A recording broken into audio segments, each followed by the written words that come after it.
Hi everyone, welcome to another Combined Operations interview. Today I am joined by Mr. Jamie Tranter from Rubicon Models and Savage Forge Games. Jamie, would you like to introduce yourself? Yeah, hey guys, I'm Jamie. I'm really sorry, Matt, there's a bit of an echo. All right, sorry, I don't know if your volume's too high. Really sorry, man. that's all right, buddy. We can start again, yeah? Yeah, wait a it, second. it literally started as soon as you click live, which is typical. Hang on.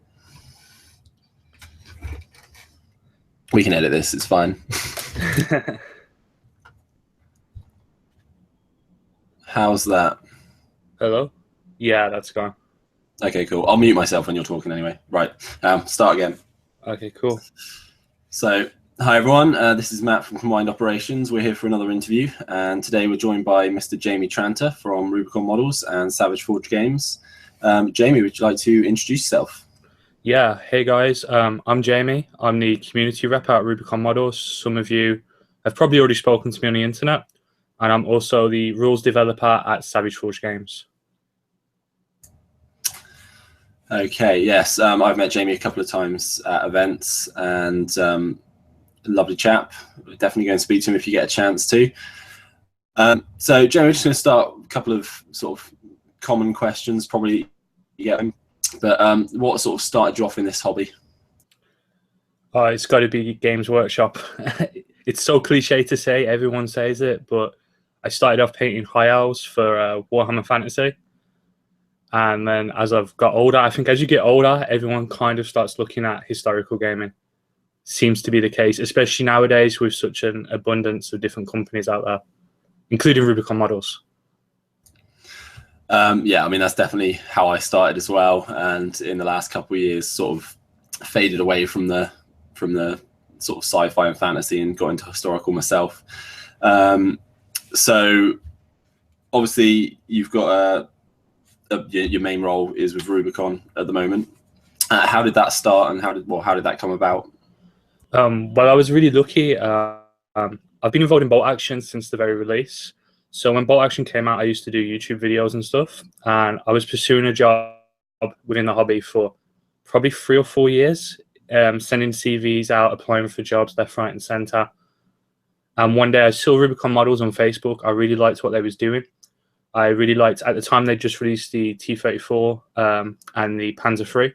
And I dropped them a message, and they started speaking to me. And one day I just sent them a CV and said, look, I'm really looking for a job in the hobby. If you guys know anything.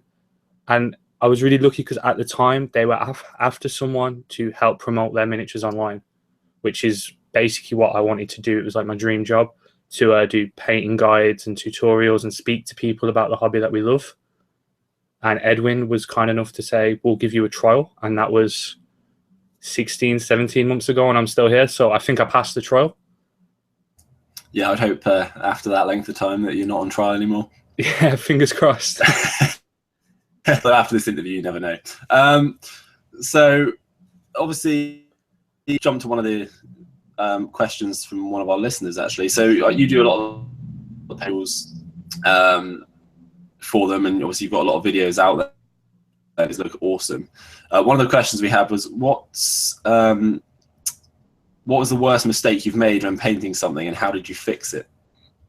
Oh, the worst mistake I've ever made painting is quite recent, actually. And a few of the guys out there will know this. Always put a varnish down before you put a filter. Otherwise, your paint's just going to come off. And the more you try to fix it, the worse it's going to look. I did that quite recently on a tiger tank that I was painting for a friend. And the way I hid it, I was a bit cheeky. I put some pigment on the grey plastic with some PVA glue. And if you're painting for tabletop, I guess weathering, you can always hide painting mistakes with weathering. You know, like you can chip the paint, or you can paint over it with some pigment. But obviously, don't tell anyone I do that, okay? It's meant to look like that. Yeah, definitely. So yeah, we'll cut that bit out for you so no one knows. So yeah, well, you're going to replace Tim on Tim's Tips now for our segment of painting tips. So obviously you're into historical gaming. What other games are you playing currently? I mostly play Bolt Action. That's probably my favorite go-to game, especially seeing as it's took off. There's always people to play. I also play. Well, I'm dabbling in a little bit of Battle Group, which is more company-sized games. I want to do that in 20mm. I also want to do it in 28mm, but that might be a bit too many figures. And obviously, I'm also playing Dead Again, which is my own game that we're coming out with at Savage Forge Games. Yeah, and we'll come back to that a little bit later in the interview as well. So give us some teasers. What's coming up from Rubicon at the moment? I'm sure everyone's excited to hear about the new releases and what's coming. Okay, I recommend everyone goes to our Facebook page and to our forums. I'll drop links on the Combined Operations page. But we're releasing some soft skins soon. So we're releasing the Deuce and a Half, the Katusha, and the Russian US-6 truck. So people are really excited for them because people really like their soft skins in plastic. It makes them affordable if they're doing a motorized platoon, as well as being easy to model. And we've also got loads of sneak peeks on the Facebook page for vehicle expansion sets. So one of the cool things that we do is, because we digitally sculpt everything, we have them all on file. So we can release expansion sets later by revisiting those files and editing them slightly, or adding a sprue to the kit. That's really cool. I didn't know that. That's actually something that's quite impressive. I know I'm really looking forward to having some plastic trucks and stuff, because I've got a few myself in resin, and it does get expensive just for something that doesn't really cost a lot of points in Bolt Action. And you tend to need a couple of them at least. And sometimes they don't stay on the board for very long. Yeah, well, actually, most of the time they don't stay on the board very long. But that's really interesting about the sort of making adjustments to the kits. Sort of allows you to do a lot more with them. Yeah, and that works not only just for new kits, but we can also revisit old kits and act on feedback. So our T-34s, they now have more defined tracks and fuel tanks based on feedback from people. The Sherman's getting revisited currently, so that it'll be a little bit more historically accurate based on some of the painters. They gave us some feedback and said you could change this. And it will also have an extra barrel that someone recommended to us. So it doesn't, modifying kits doesn't just work for new stuff. We also listen to feedback and go back. Oh, that's really cool. So is that something you then advertise as a new kit, or do you just sort of change it and just, as people buy it, they just sort of find out about it? Well, we put it all on our Facebook page and tell people about the adjustments we're making and why we're making those. So with the T-34, if you buy a T-34 now, that is the improved kit. That's already out there. The Sherman's still being worked upon and should be out soon. And it will be announced on our Facebook page that the updated Sherman's out. Awesome. Right. Well, everyone look forward to that. So you have, or are going to kindly donate, or Rubicon are, a prize for our listeners, which we haven't decided how we're going to work a winner yet, but would you like to go into? Yeah, of course. Now? Yeah. What I was going to suggest we do is everyone who likes your page gets automatically entered to win a Rubicon kit of their choice. And maybe we draw the winner in a month's time, so at the end of August. Sounds good. Someone's randomly chosen, and then they can just message me or message yourself with an address and a choice of kit. And as long as it's a kit that's currently out, we'll send it out to them. So you can't say that you want, I don't know, one of the new Shermans when they're not out yet, or the BMW bike, because that's not out yet, unfortunately. Oh, that bike looks awesome. Yeah, I saw the one at the Game Expo, and I said I'd work for free if they let me took it home with me. But they wouldn't let me. It had to go back to China. I need to sort that out. Okay, so there you have it, guys. So everyone that likes our Facebook group, which currently I think is at 198, if you get a like, and at the end of the month we will draw someone at random to win their choice of Rubicon kit, and I'll let Kieran sort that out and go through him. Yeah, he can do all the paperwork. Yeah, exactly. Because I'm just I'm just the one that talks crap. So let's have a little look. So from what I've gathered from following your Facebook page and other points, you're getting yourself a new studio soon. What does the future hold for you there? Well, I'm moving into a new studio on Friday. It still needs some work. There's some cracks in the wall and some mold that needs taken care of. But basically, at the minute, I work from home, which is great, but it's really hard to be disciplined and separate work from home. So by moving into the studio, I hope to produce more and more Rubicon content, so that hopefully there's something new every week to look at on the YouTube channel. I want to be more active on forums and stuff like this. So yeah, it's all about improving that, and also I can, if there's someone who's interested in a Rubicon kit, they can pop in the studio and take a look, and maybe I can help them out with painting, stuff like that. Right, I'm just gonna go pack up my models and bring them up to you. Yeah, it'll cost you, but we can work something out. That's okay. I'm all right with that. That's cool. So exciting times ahead for yourself there, then. Yeah, I really can't wait, because at the minute, the area I'm painting in, I have to keep my paints outside the room because the room's so small that I don't have space for the camera and the microphone and stuff like this. Yeah. So it's all about pushing the quality and getting more and more content out. Great stuff. No, that should be awesome. I look forward to it. I've been watching one this morning, actually, your new SU. Yeah, no, it was the SU-85. You can make the SU-122 from the same kit, though.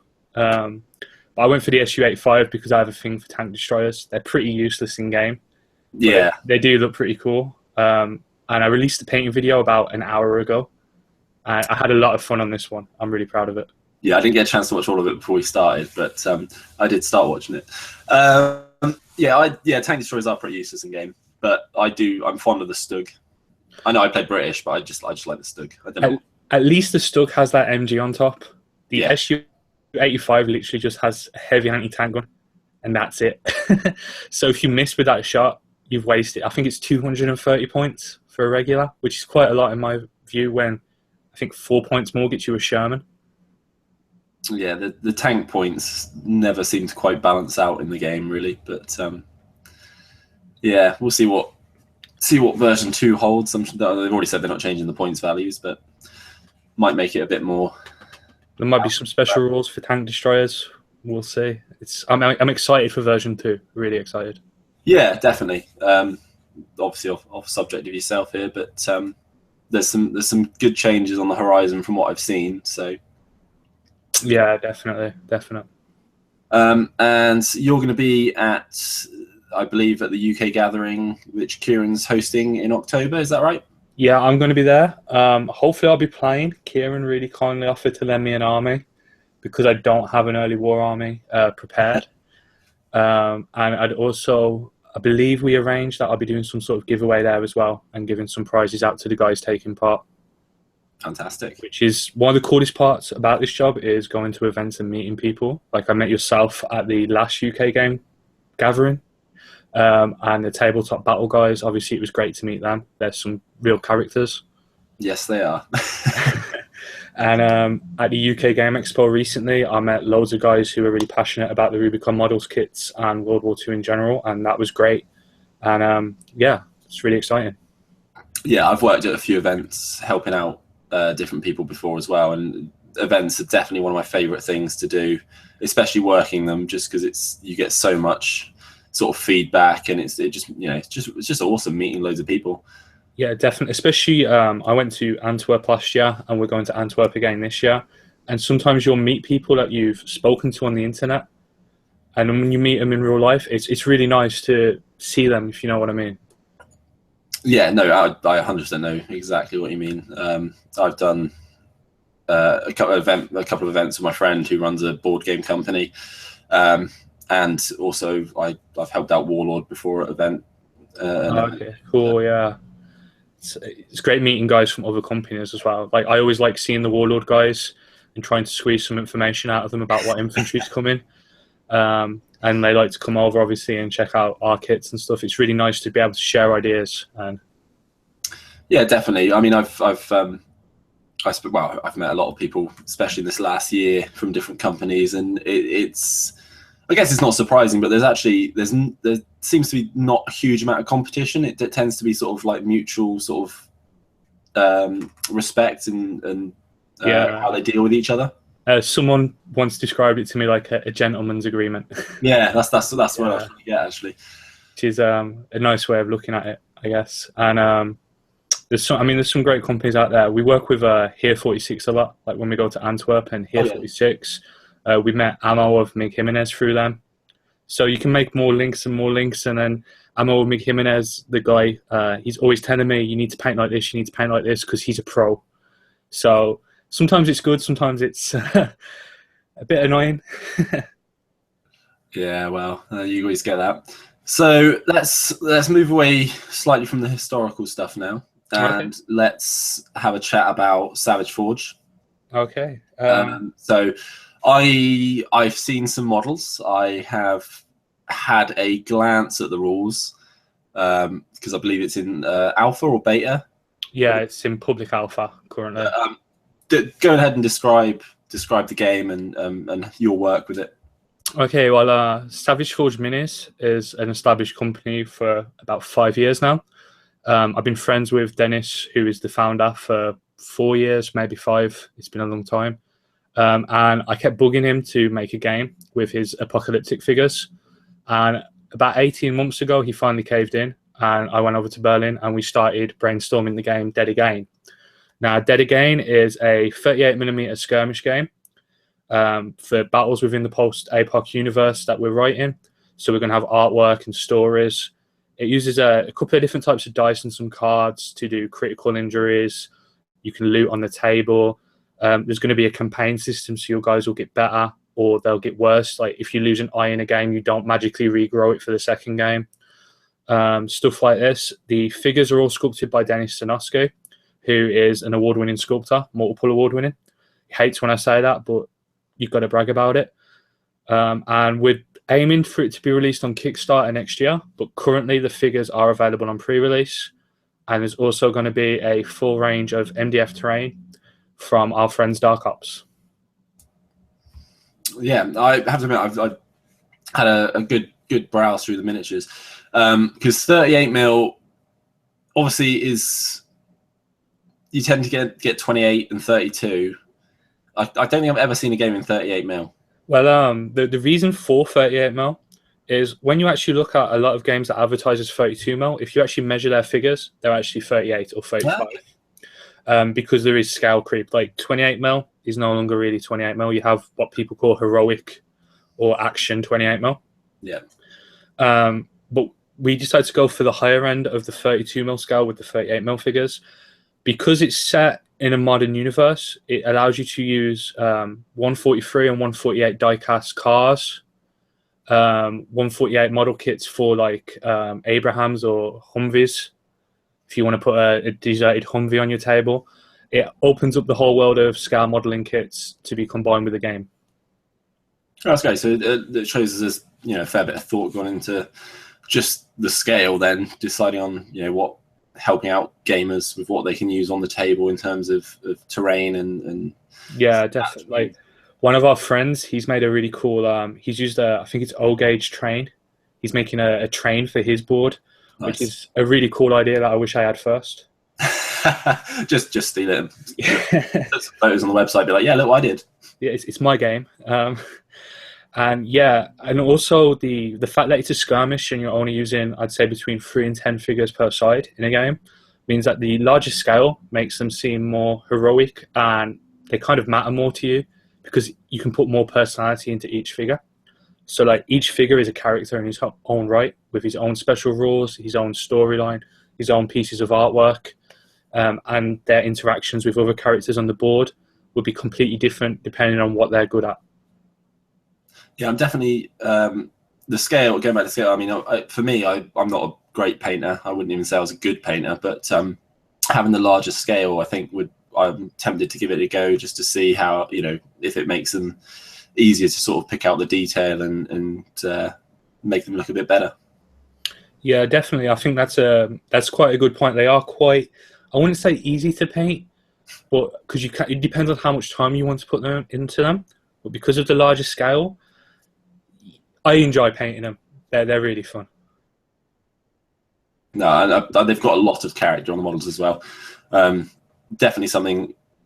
My sort of gaming group, they're not all miniatures gamers, but they quite like the skirmish games like Frostgrave, Batman miniatures games that don't have a lot of miniatures involved. They tend to pick up quite well, even though they're not necessarily, they wouldn't play a game of Warhammer or a game of Bolt Action. They're quite keen on the old sort of skirmish games, so it's definitely something I feel like I could introduce to them, and they would pick it up and play it. Well, we took a lot of inspiration as well, actually, from board games, because Dennis, the sculptor, he's really into his board games at the minute. So we're getting this cool kind of hybrid where we've taken mechanics from board games and from traditional war games and combined them. And I always find that with skirmish games, because it's such a small investment of time to paint up 6 figures, guys will usually play a few of these games. So sometimes it's good to have not just originality, but also some shared mechanics across the board, if you know what I mean. Yeah, no, definitely. And I think, people that don't like sitting there and painting 50, 60 figures, it gives them the time to focus on multiple games and, just learn the rules a bit quicker. Or if you really like a game, maybe you'll collect multiple gangs and buy lots and lots of Dedicain figures. Yes, that's you should definitely buy it per person. Yeah, definitely. I mean, the post-apocalyptic sort of thing tends to be, I don't know, I guess a lot of people would think zombie apocalypse or going down that sort of route. What makes Dead Again stand out from those sort of post-apocalyptic games? Well, we made a very conscious decision to avoid zombies. There are no zombies in Dead Again. The storyline is that there's been some sort of nuclear war between West and East. No one knows who started it. It doesn't really matter anymore because it's not going to change anything. It doesn't matter who's right or who's wrong because the world's messed up. So you've got mutant factions, we've got cannibal factions, we've got nomadic guys, we've got your traditional survivor archetypes. They're all finished now. The starter set for those guys are finished. We've got some really serious characters and some comedic characters. One of the characters that was done quite recently was he was an ex-sumo film star. So he's got his big sumo belly and his top knot. And basically he was in his mansion when the nukes went off, and it hasn't really affected him because he's got his own power generator. He's got his groupies around. He's just having a good time.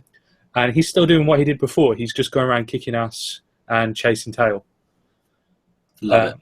Yeah, and then we have more serious characters. Like we have one of my favorites is Dr. Hannibal Cain, who experiments on the soldiers under his command to create these mutant super soldiers, and he's gone crazy. He's been experimented on himself, taking his own medication. He's got schizophrenic tendencies. He thinks he's the Messiah. He thinks he's going to lead humanity into the next stage of evolution. But most of the time, he's actually just speaking to himself. Oh, so you've actually based that character on Kieran? Yeah, it was a thought. yeah. Leading mankind into a better place. No, that sounds awesome. I definitely think I would go down the sort of more mutant-y, like, creepy people.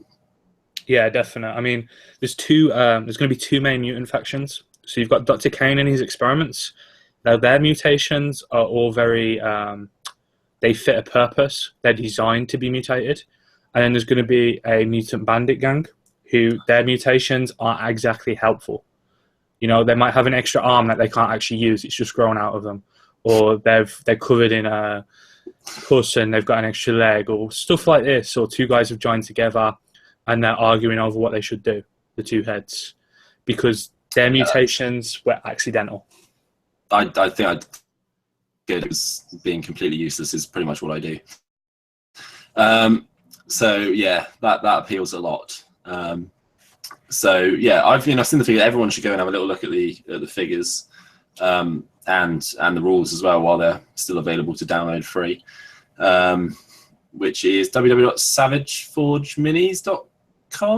Yeah, that's exactly right. Yes. Well done. Yeah, the rules are free at the minute as a PDF, and as well, we really encourage people to give us feedback so that we can change the game to make the game people want to play. So we've already acted on people's feedback from the UK Game Expo, from people's test games, and we're always there to, if you've got an idea, we're always keen to hear it. if you think something doesn't work quite as well as it should. You know, just drop us a message and we'll explain why it works that way, or we'll change it if we agree with you. So there you go. So everyone listening, if you would like to get a say on a miniatures game that's not quite out yet, then get these rules and start pestering Jamie full of stuff that you think should be better. Like I said, I've only had a quick look through, and it's very interesting. You can definitely see the board game sort of inspirations coming through, as well as the sort of typical miniatures game sort of stuff. So so far, once I get some miniatures to play it, I'll give you some feedback. Yeah, definitely. I mean, all the combined operations guys, they're invited down to the studio to come and play a game. So there you go, Frank. Get a flight over from Germany. You're invited over. Yeah. Well, I'll be over in Germany doing test games myself. So, there you go. You know, maybe we'll be more local to him. Yeah, Jamie's coming to you. Don't worry. Tim, however, from Australia, get over. If you can't come to the apocalypse, I'll bring the apocalypse to you. There you go. You have it from Jamie's mouth there. He's bringing the end of the world about by himself. Right, let me quickly check the old Facebook to see if we've had any other questions come through.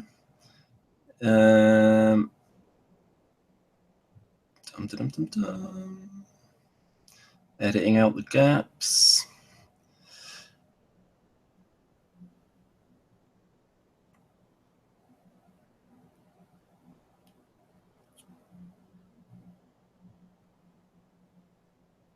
Okay, so where do you get when you come up to painting models and things? Where do you draw most of your inspirations from? Is it mainly historical inspiration, or is it just stuff that you've seen from films and stuff like that? Or well, I really like to paint my vehicles as historically accurate as possible in terms of their markings, and the wide range of Rubicon decals allows me to do that. But in terms of painting techniques and stuff, I really like Ammo of Mick Jimenez. I'm a big fan of Mick Jimenez and Karsten, the tight head prop. And sometimes, unashamedly, I'll ask Karsten, how did you do that? And then I'll steal it for myself. Yeah, I try my best to make them as historical as possible, but sometimes you need to push the contrast and the highlights. Otherwise, it won't necessarily look so interesting from the other side of the gaming table. Because that's the difference between a gaming piece and a display piece, in my mind. And the Facebook groups, the Rubicon Models one, the Bolt Action one, the Tabletop Battle one, all of these, they have some great painters in there. Where if ever I've got a bit of a painting block, I'll go in there and check out how other guys are doing it and feel inspired. Yeah, I mean, definitely painting's one of the things for me. I'm just like, I just want to get it done and over with, because yeah, it's not that I don't enjoy it, but it's something that I've just never quite gotten to the level that I'm ever happy with. But a lot of people say they never get to that level. So, oh, sorry, man. That's all right. I think my dad's just come back. Yeah, they stopped. No. Yeah, I think they've stopped now. Sorry, man. That's all right. I thought it was my cat. Just winding up the local dogs again. So, and now there's an ambulance. Wow.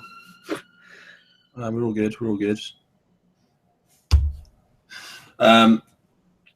So let me just have a little look there. So we got through that bit.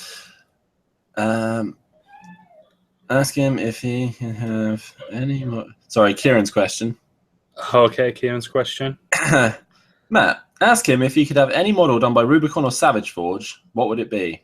So if you could have any model made right now by either company, or by both, let's do one for each. What would you see made next by Rubicon and Savage Forge? Well, for Rubicon, I would definitely like to see a Panzer II Lux. Don't think it's going to happen because there wasn't that many of them in the war and nobody seems to use them in games. But I just think it looks really cute. It's a mini tank. And as for Savage Forged, I'm kind of lucky because I have some saying what's coming. But I would really like to see a gangster rapper, or APOC'd up. So he's got his chain and his bling, but he's wearing a gas mask or something. That's cool. Yeah, I like that. Yeah, I just got to pressure Dennis some more, keep on poking at him, and maybe he'll make it. That'd be cool. I'd like to see some more British kits from Rubicon. Yeah, we have the Jeep is coming soon. Yeah. Hopefully you've seen that. We've got the Airborne and the SAS on there. Yeah, I've seen that. And we are building a digital library of all the different Sherman variants. And eventually we will have every type of Sherman out, including the British and Commonwealth marks and the Firefly, the 75mm. But they're still some way off, so don't get too excited. I'm excited for those as well. Oh, that's cool. That's awesome. Yeah, so I have covered, I think, everything I needed to cover. Unless Kieran has any other questions. Come on, Kieran. Counting on you. Wait. I know he's listening. So what miniature would you like to see from Savage Forged? Oh, you've done Rubicon, but you haven't done Savage Forged. I've done Rubicon. I didn't do Savage Forged. I would, let me think. I'm thinking mutants. So I reckon, some sort of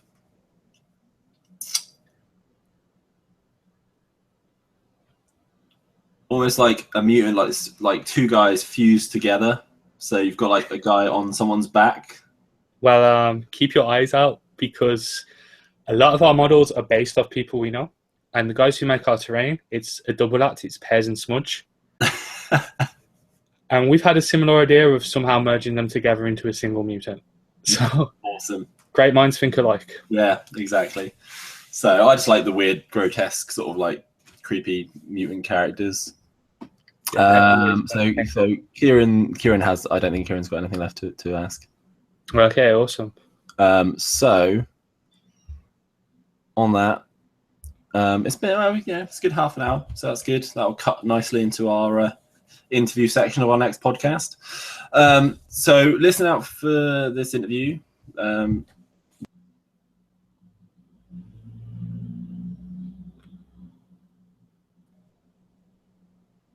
Hey, man. Oh, don't know what happened there. I think it kicked you.